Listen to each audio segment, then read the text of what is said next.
बता दिया कि यही सुख के साधन है, हम उसी में फंसे। जैसे सुअर बारह पीक उसे ऊपर सोचना नहीं चाहता, वैसे हम भी उसे ऊपर नहीं सोच पा रहे कि इससे भी ऊपर कुछ है।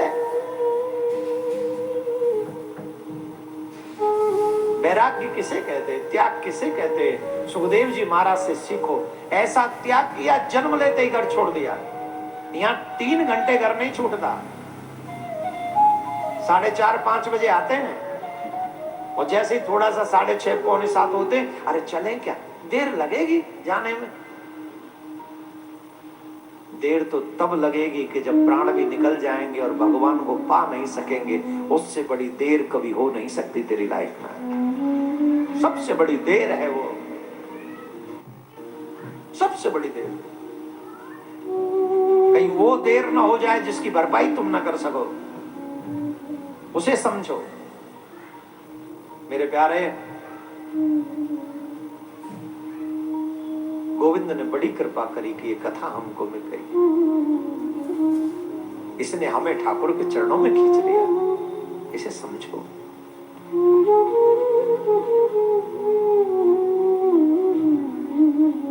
कितनी बड़ी कृपा।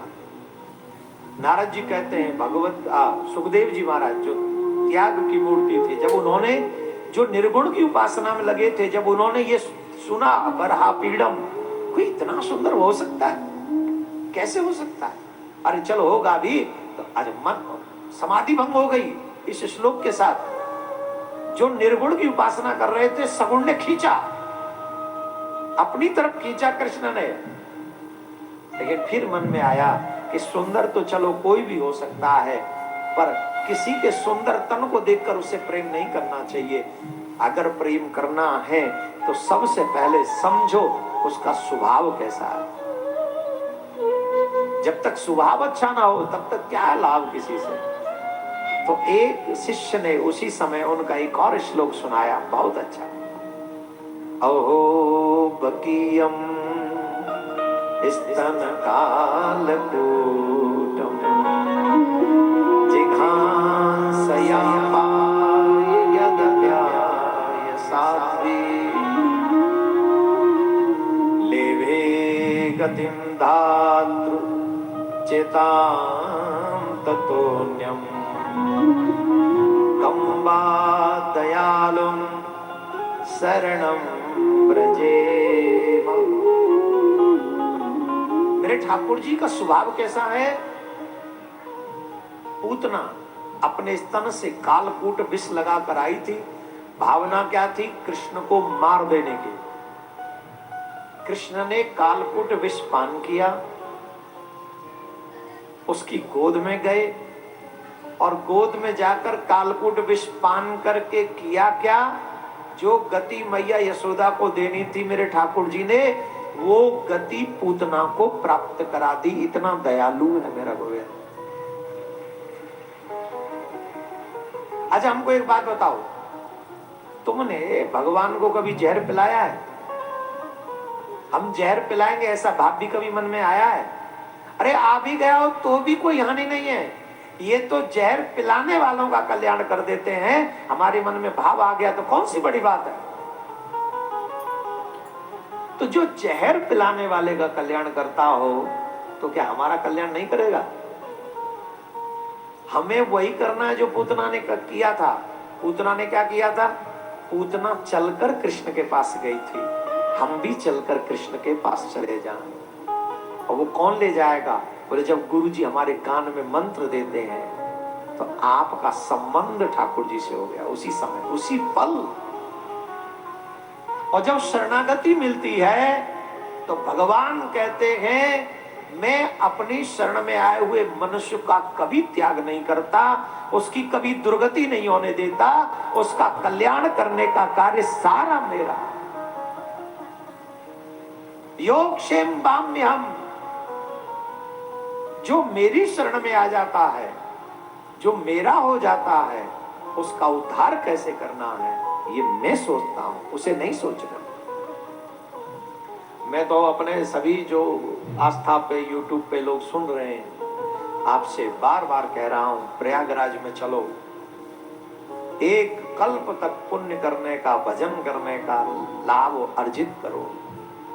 और हालांकि बहुत बड़ी संख्या में लोग तैयारी कर रहे हैं। 27 जनवरी को धर्म संसद होगी। आप सबसे हमारा निवेदन है, अगर एक ही दिन के लिए आना हो तो 27 जनवरी चुनना। अगर आपको लगता है कि मैं सिर्फ एक दिन के लिए कुंभ में जाऊंगा, तो जितने भी सनातनी सुन रहे हो, अब समय बदल रहा है मेरे प्यारे। अब हवाएं तुम्हारे फेवर में चलने लगी है, मौसम भी तुम्हारे अनुकूल है। हो सकता है भगवान कृपा करे व्यवस्थाएं भी तुम्हारे अनुकूल हो जाएं, लेकिन ये तभी संभव होगा जब मैं और आप एकजुट होकर अपने धर्म की रक्षा करने की हम लोग कसम खाएंगे।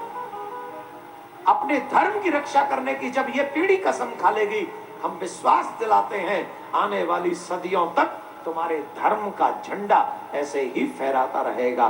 पर यह अवसर है हम सबको एकजुट होकर अपने धर्म की रक्षा करने की कसम खाने की। और हम उस धर्म की रक्षा की कसम खाएंगे कब? 27 जनवरी को सनातन के सबसे बड़े उत्सव कुंभ में 27 जनवरी को संगम तट पर यह कसम खाएंगे कि हम लोग धर्म की रक्षा करेंगे, अपने धर्म की हानि नहीं होने देंगे, नहीं होने देंगे, नहीं होने देंगे। कौन कौन चाहता है? बहुत यात्राएं तुमने अपने जीवन में की होंगी। एक यात्रा अपने कल्याण के लिए कीजिए और धर्म की सुरक्षा के लिए एक यात्रा 27 जनवरी को कीजिए कि 27 जनवरी का पूरा दिन प्रयागराज में बिताएंगे, 17 सेक्टर में बिताएंगे, शांति सेवा शिविर में बिताएंगे और पूरे सनातन की रक्षा करने की कसम खाएंगे हम लोग वहां प्रयागराज में 27 जनवरी को। राधे राधे बोलना पड़ेगा। और मैं आशा करता हूं, अभी हम पिछली बार जब दिल्ली में धर्म संसद किए ना, कई लोग डर गए। बाद में हमको मिले, बोले महाराज हम नहीं आए, ये नहीं आए, बोले महाराज हमें ये नहीं आए, हमको लगा कहीं कहीं लड़ाई दंगा ना हो जाए, पत्थर न पड़ जाए। है तुम्हारी बुद्धि पे पत्थर पड़ेंगे, तब तक पत्थर पड़ते रहेंगे। जिस दिन तुम अपने धर्म के लिए अपनी कुछ दंड उठा लोगे, उस दिन न तुम पे पत्थर पड़ेंगे, न तुम्हारी आने वाली पीढ़ी पे पत्थर पड़ेंगे। तो 27 जनवरी को मैं आप सबका आह्वान कर रहा हूं, चलो धर्म की कसम खाएं, धर्म को बचाने के लिए कसम खाएं, सनातन बोर्ड बनाएं, आने वाली पीढ़ी को बचाएं और मथुरा में ठाकुर जी को पुनः पधरवाएं, ऐसा विश्वास मन में जगाएं। राधे राधे बोलना पड़ेगा, जोर से बोलना पड़ेगा। 2 दिन कथा हुई है, दोनों दिन मैंने प्रयाग में आने का निमंत्रण दिया। किस किस का मन बन रहा है? अरे जियो मेरे लाल, जैसे मेरे मुंबई के चेला सोच रहे हैं, वैसे ही दुनिया भर के चेला हमारे सोच लें। आप विश्वास मान लीजिए, हम बदलेंगे, युग बदलेगा, चकाचक हो जाएगा। राधे राधे बोलना पड़ेगा और जोर से बोलना पड़ेगा। अभी मैं थोड़ा धीरे बोल रहा हूं, 27 जनवरी तक मुझे एनर्जी भी तो चाहिए ना। तो आप भी अपनी एनर्जी बचा के रखिए, 27 जनवरी को लेके आएगा फुल एनर्जी। कौन से कितने हजार होते? 44,000। वो जो पावर, सबसे बड़ी पावर लाइट, वो लाइन जाती है, कितने हजार की होती है? कितनी? 24, 420 बस है। नहीं है, इतने से काम नहीं चलेगा। 11,000, हाँ 11,000, इतने से भी काम नहीं चलेगा। 11 दूनी 22, 22 दूनी 44,000 का बोल्ट लेके पहुंचना है तुमको।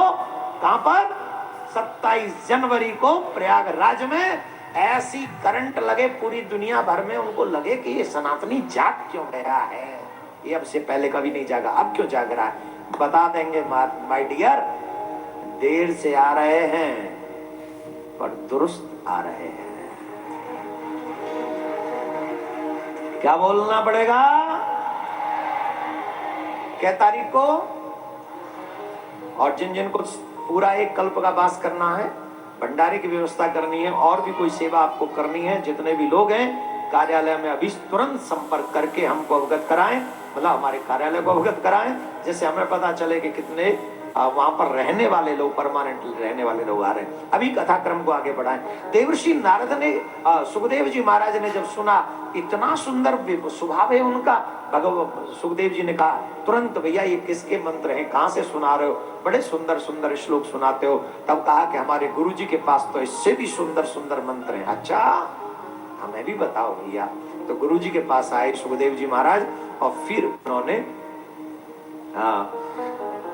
व्यास जी ने ही उनको भागवत का स्वाध्याय कराया। आदि आदि क्रम है। महाभारत का थोड़ा प्रसंग है। अब थोड़ा सा महाभारत का प्रसंग सुने और इसको समझे। जो पीछे भी खड़े हैं वो शांति से बैठ जाएं। पंडाल के बाहर एकदम खड़े हैं तो बैठ जाएं। अब बचे हैं कितने, 41 मिनट्स। वो क्या होता है, काउंटर स्टार्ट, काउंटर स्टार्ट हो जाता है ना 1 घंटे के बाद से। तो अभी 41 मिनट, अब तो 40 रह गई हैं। हाँ 40, तो 40 मिनट और शांति से बैठकर महाभारत के क्रम को सुने। हम सीधे सीधे महाभारत के उस प्रसंग पे जाते हैं जहां जुआ खेला गया। जुआ खेला गया धर्मराज और दुर्योधन के बीच में। पासे फेंके गए शकुनी के द्वारा। ये पासे बड़े खतरनाक थे।